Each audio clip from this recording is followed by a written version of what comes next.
Yes बेटा, so very good afternoon. Right, जैसे कि मैंने पहले कहा था, टाइम वेस्ट नहीं करेंगे। आई होप तो अच्छा कर रहा है, अच्छा जा रहा है तेरा सब। और जो भी तुझे बेटे पढ़ना है वो नेक्स्ट वाले वीडियो के लिए कमेंट में बता दे। मैं यहाँ तेरे लिए ही आता हूँ, कुछ मैं वायरल नहीं जा रहा बेटा, तुम्हारे लिए ही कर रहा हूँ। चलो, सो बेटा आज बात ये करेंगे, सबसे पहले तुझे समझना है स्कैटरिंग ऑफ लाइट। देख, ये एक बहुत ही ऐसा इंपॉर्टेंट पार्ट है जिससे बोर्ड पे हर बार क्वेश्चन आता है।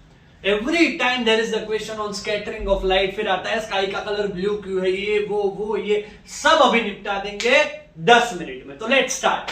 तो बेटा समझ, when light interacts with particles of medium, the particles absorb and re-emits light in all possible direction. ये एग्जैक्ट डेफिनेशन है स्कैटरिंग ऑफ लाइट की। मैं तुझे समझाता हूं क्या हो रहा है।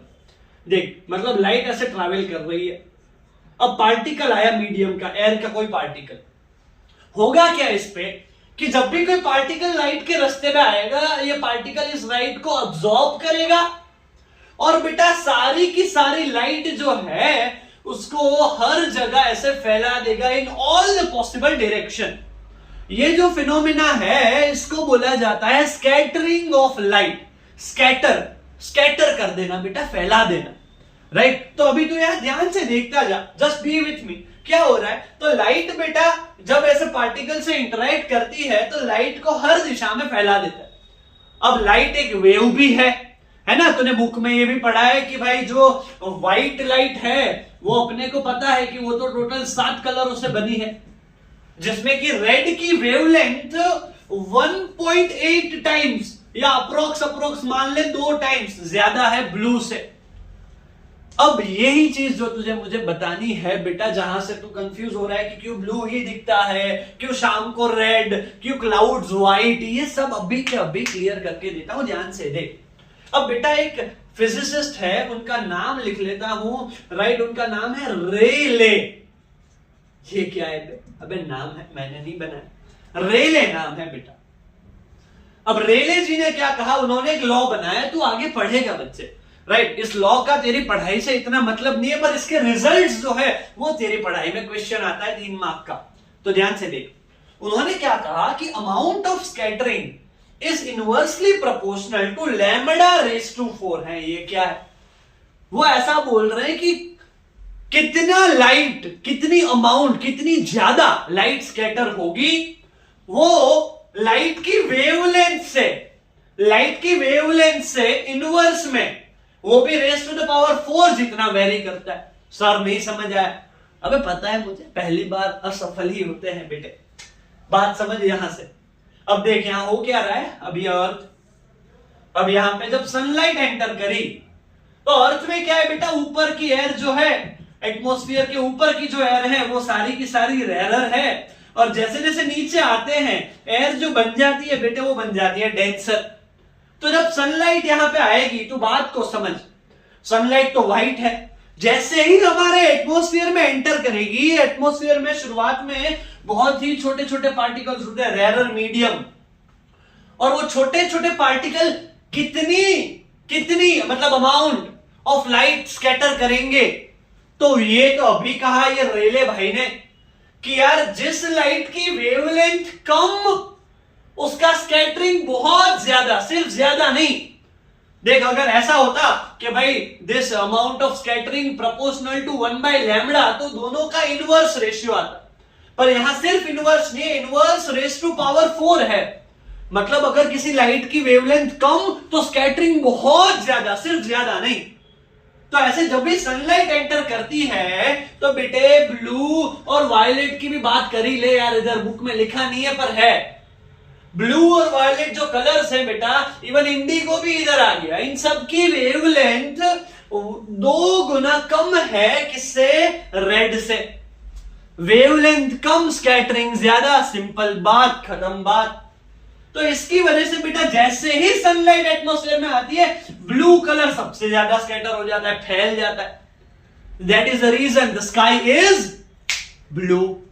क्लियर है, समझ आया? राइट, तो यही रीजन है बेटा कि स्काई जो है वो ब्लू है। अब ऐसे ही आगे बढ़े, थोड़ा सा एक बोनस बताता हूं, राइट, एक बोनस बताता हूं बेटे कि क्लाउड्स क्यों व्हाइट है सर ये भी पूछा जाएगा क्या? देख बेटा, क्लाउड्स वाले की तो chances are very rare to rarest, but बता देता हूं क्या होता है बेटा। क्लाउड्स जो है वो तो यार ऐसे पार्टिकल से बना, किसके पार्टिकल से? डस्ट के और स्मोक के, यही सब। जब इस पे सनलाइट एंटर करेगी तो यहां पे क्या होता है बेटा, ये जो पार्टिकल्स है डस्ट के, स्मोक के, इनकी relatively sizes are very big, right, इनकी रिलेटिवली साइजेस आर बिग, ये बड़े होते हैं। वो जैसे एटमॉस्फेयर के पार्टिकल थे एकदम छोटे छोटे, ऐसे छोटे छोटे नहीं होते, बड़े होते हैं। और इसकी वजह से ये रेड को भी स्कैटर कर पाएंगे, ब्लू को भी कर पाएंगे, पूरे भी ब्योर को, जितनी भी लाइट है सबको इक्वल अमाउंट में स्कैटर करेंगे। क्या हुआ मतलब, देख यहां से व्हाइट लाइट आई, हर जगह फैल गई, हर जगह फैल गई, पर सारी की सारी ऑलमोस्ट इक्वल जितनी स्कैटर हुई, तो व्हाइट आई, व्हाइट ही गई। तो बेटा अपने को क्लाउड जो है वो व्हाइट दिखेंगे। बात समझ रहा है? बात समझ रहा है, राइट। ऐसे ही बेटा जैसे कि समझता जा एक और चीज कि भाई अगर ये अर्थ है तो बेटा जब यहां पे सन होता है इवनिंग के टाइम पे रेडिश दिखता है। क्यों रेडिश दिखता है? क्योंकि बेटा बहुत दूर से सनलाइट को अपनी आंखों तक आना है। जब इतना लॉन्ग डिस्टेंस ट्रैवल करेगी बीच में, तो एटमॉस्फेयर है ना लाला, तो यहां blue scatter, violet scatter, indigo scatter, सारे स्कैटर तेरे तक पहुंचा कौन? रेडिश। समझ रहा है? That is the colour of sun at the time of evening. बात समझ आ रही है, राइट। एक और टॉपिक बेटा देख, सिर्फ स्कैटरिंग पता हो भैया, एक डेफिनेशन और इसे कितने निशान मारूंगा तो गिनता जा। और इसमें से 70%, मतलब अगर 10 बताए तो 7, 5 बताए तो 3.5, है ना। 70% क्वेश्चन तेरी बोर्ड एग्जाम में होंगे ही होंगे। लास्ट थिंग कि बेटा जब ऐसे अर्थ है और हम तो अर्थ पे इधर है कहीं, मतलब इधर भी हो सकते, इधर भी हो सकते, इधर भी हो सकते, पर हम सरफेस पे है। अब तू यहाँ पे कितना देख पाता है ना बेटा, इनफाइनाइट तक कितना देख पाता है। जैसे इधर खड़ा हूं स्ट्रेट लाइन में, कितना दूर तक, इनफाइनाइट तक जितना मुझे दिखेगा बेटा, वो एक इमेजिनरी लाइन को बेटा बोला जाता है होराइजन। और ये होरिजोन नहीं है बे, वो अलग है कुछ, इट इज होराइजन। तो होता क्या है, तो बेटा सुबह 6:28 बजे, मैं बिग बॉस नहीं हूं बेटे, तो ऐसे ही थोड़ा मजा है ना, चला ना जाए कहीं तो सन तो नीचे है, होराइजन के नीचे दिखेगा नहीं। पर होगा क्या बेटा कि सनलाइट जो है वो पूरे एटमॉस्फेयर में स्कैटर होके फैल जाएगी, रिफ्रेक्ट होके पहुंच जाएगी। That is the only thing जिसको तू बोलता है early sunrise. Last topic NCERT human आई चैप्टर, बहुत इंपॉर्टेंट है क्वेश्चन। देख मैं अभी इसके आंसर लिखवा नहीं रहा, बट तुझे सिर्फ स्कैटरिंग पता होगा, बाकी सब तो अच्छे तरीके से बुक में दिया है, समझना तुझे स्कैटरिंग है। ऐसे डिलेड सनसेट में भी बेटा सेम वाइस वर्सा कि सन जो है वो होराइजन के नीचे है, पर सनलाइट तो पहुंच जाएगी ना। और इसीलिए उस टाइम पे भी सुबह एकदम भी बेटा वो रेडिश वाला कलर सन का जब आएगा तब, क्योंकि लॉन्ग डिस्टेंस पे, और स्काई ब्लू क्योंकि ब्लू स्कैटर हो गया, ब्लूइश। बात समझ रहा है, राइट। स्कैटरिंग समझना है बेटा कि जैसे लाइट आई, पार्टिकल उसको, और वही है खेल। क्लियर है, राइट। ओके बेटा, चलो अपना ध्यान रखियो। और नेक्स्ट क्या चाहिए बताओ? Fear not. शिवम सर आ गए हैं बेटा।